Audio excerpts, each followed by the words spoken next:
জানি তোমরা সারাদিনে আজকে অনেক ব্যস্ত ছিলে, তোমাদের থেকেও বেশি হয়তো আমিই ব্যস্ত ছিলাম। একা হাতে সমস্ত কিছু সামলানো অনেক বড় একটা ব্যাপার ছিল আমার কাছে।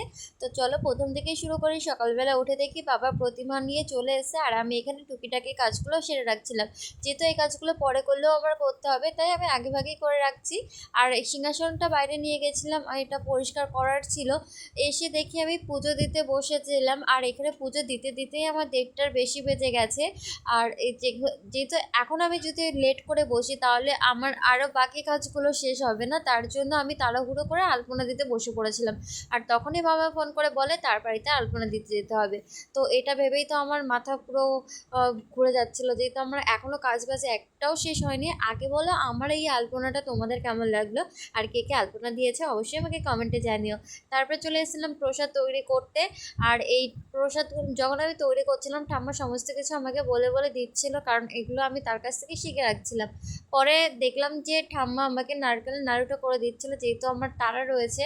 মামার বাড়িতে গিয়ে এই ডিজাইনটা করেছি। আর আমার মাথায় না তখন কোনো কিছুই আসছিল না, যেটা মাথায় এসে সেটাই করে দিয়েছি। তারপরে কিছু লুচি টুচি ভেজে নিয়েছিলাম।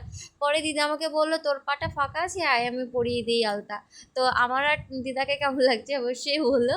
আর এখানে দেখলাম মামি কচু আর হচ্ছে হলুদ গাছ নিয়ে এসেছিলো। পরে আরেকটা দিদা আলপনা দেখে আমাকে তার বাড়িতে নিয়ে গেছে, এবং সে আমাকে একটা কলা গাছ কেটে দিয়েছিল।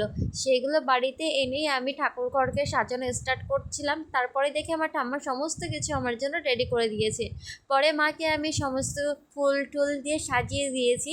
আর এখানে যেসব জিনিসপত্র দিয়েছি আমি ঠিক না বলতে পারবো না, কিন্তু যা যা দিয়েছি আশা করি মাকে সন্তুষ্ট হয়ে যাবে।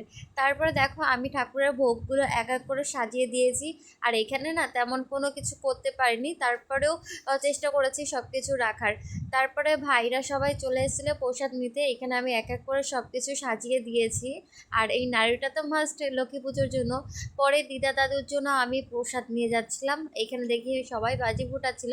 আর আমরা এতটাই পাগল যে আমরা থালা ছিল না বলে হাতে লাড্ডু না সরি লুচি খাচ্ছিলাম।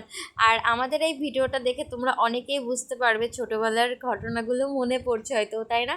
তো এইভাবেই দেখা হচ্ছে নতুন একটা ভিডিওতে। বাই।